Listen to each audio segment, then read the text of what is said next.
All right. Hey, everybody. We're excited to make this little video. We wanted to create something to send to the authors of the special issue rather than try and write something out in an email. We thought it'd just be best to create this quick, informal video to talk about who we are, the special issue, and any sort of logistics that may be coming up. So first, I'm Andy Markelz, Associate Professor at James Madison University, and I'm the editor of the Journal of Special Education Preparation, or JOSEP. Hi, I'm Sarah Nagro. I'm an associate professor of special education at Texas A&M University and the one that bugged Andy about this idea.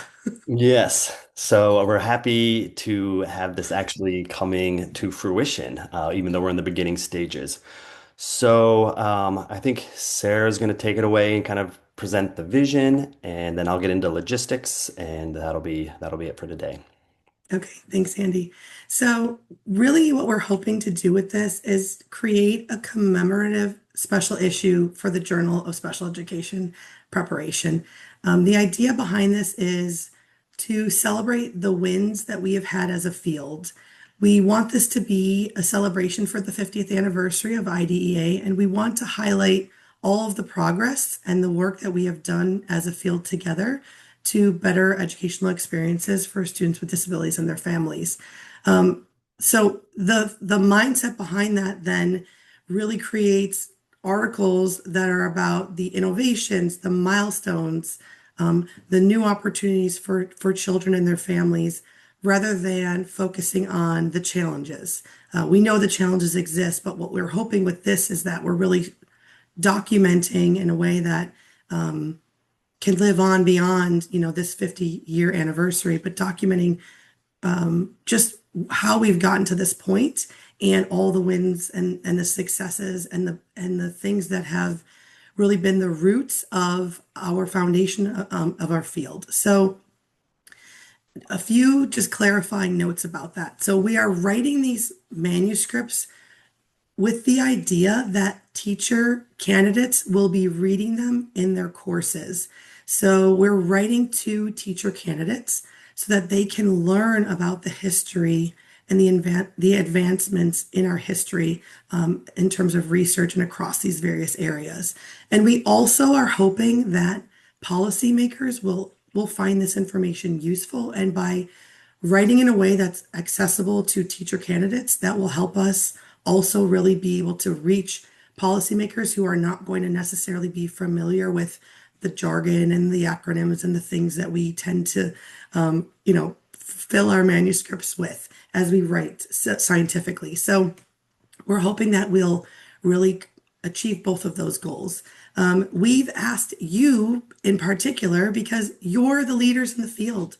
You're the folks who have really made the difference for us. You have advanced our understanding of best practices, our understanding of where we started and we are now and where we're headed. So we just wanted to celebrate that and celebrate you and all that you've done to contribute to our field. So that is why we were really focused on finding folks who are more senior and had published and had conducted research in the particular areas that we have selected for this special issue. Anything, Andy, to add on to that?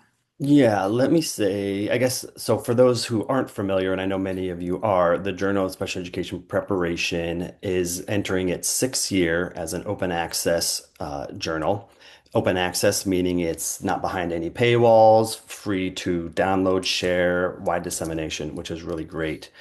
It's written for special education faculty, to sort of provide that research to practice gap. So we don't publish any empirical articles, but we do publish practitioner-friendly articles, and those practitioners are special education faculty.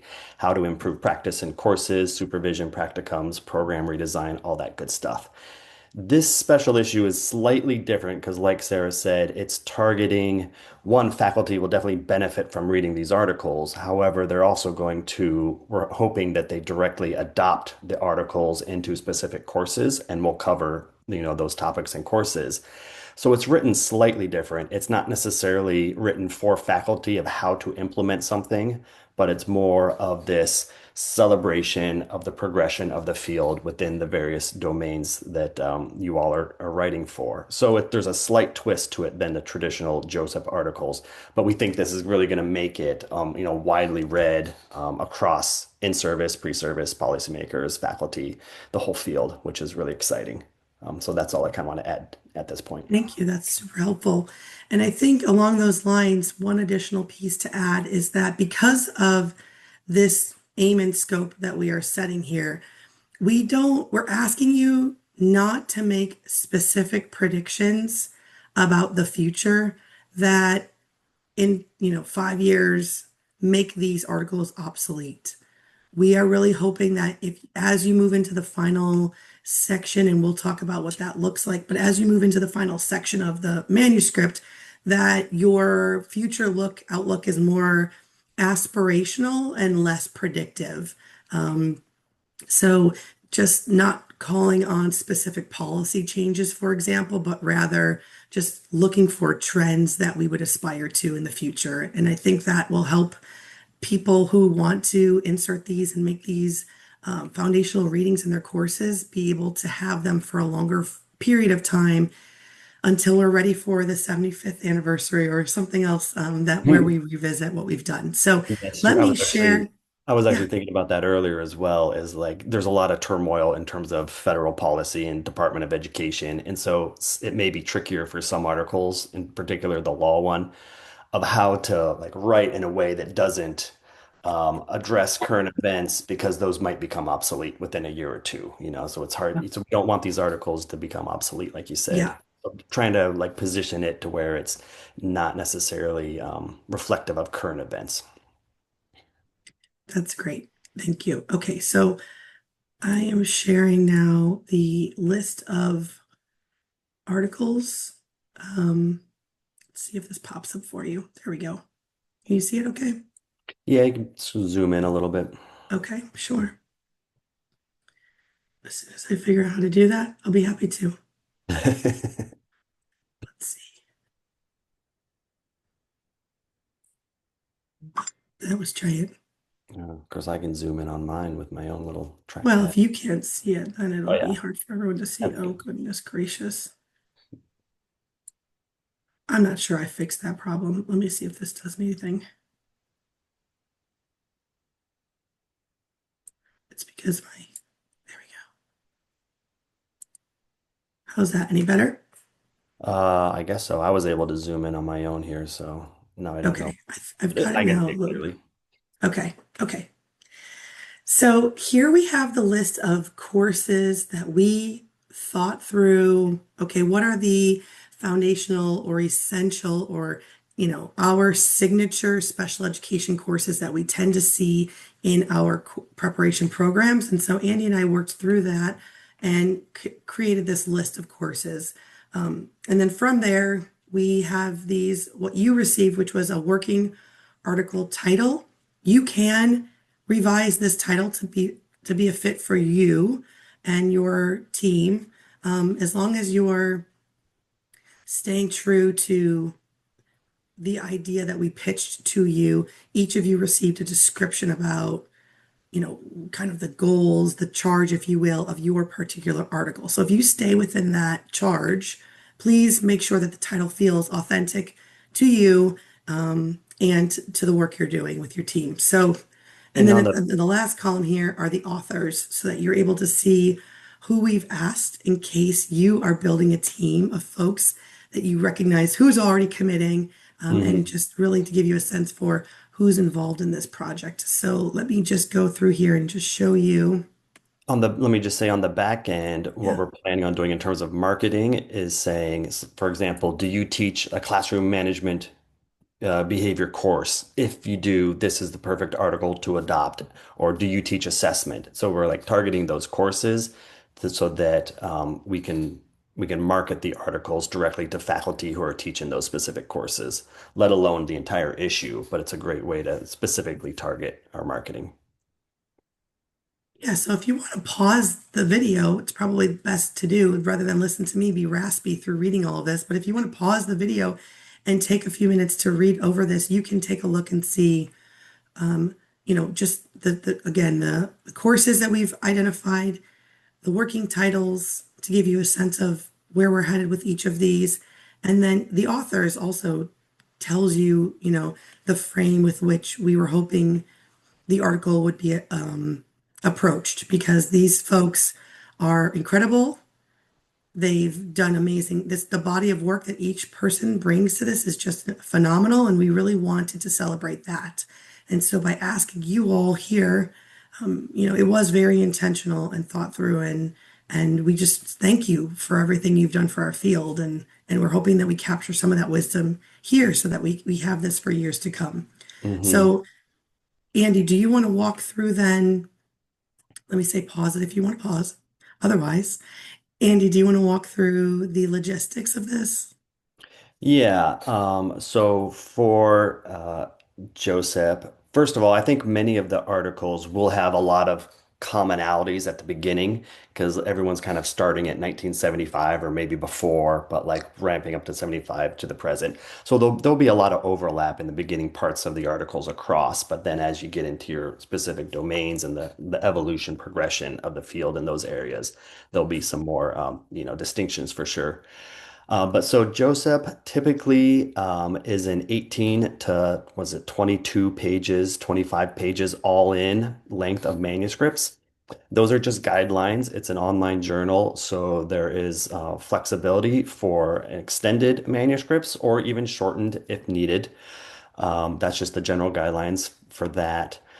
Um, we have the structure basically, which Sarah had sent out earlier. Do we have that in print of kind of like how Yeah, I can each find that. article? Sure. Let me find that for you.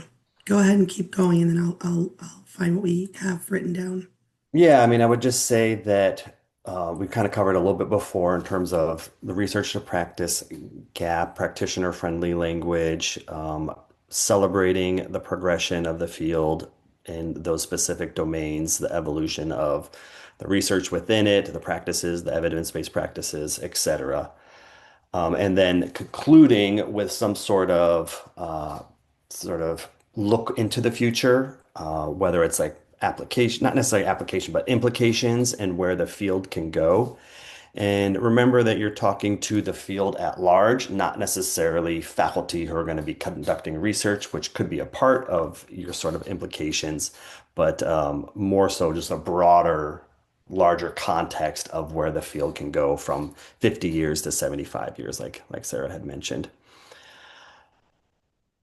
Looking at our time.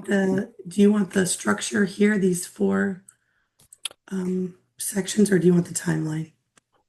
Yeah, we could look at the timeline here. We're sending this video out. So please, if you have any questions or concerns or comment or anything, you can email us at any time. We're hoping this video can answer a lot of things and provide guidance. So we're onboarding now.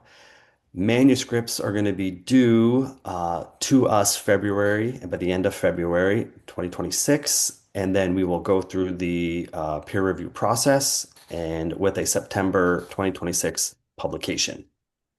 Um, there will be in the JOSEP system, which you can find just by Googling Journal of Special Education Preparation. If you don't have an account already, please create one. But we will have a submission that's like IDEA special issue where you will submit your manuscripts to that. So that'll be all within the system.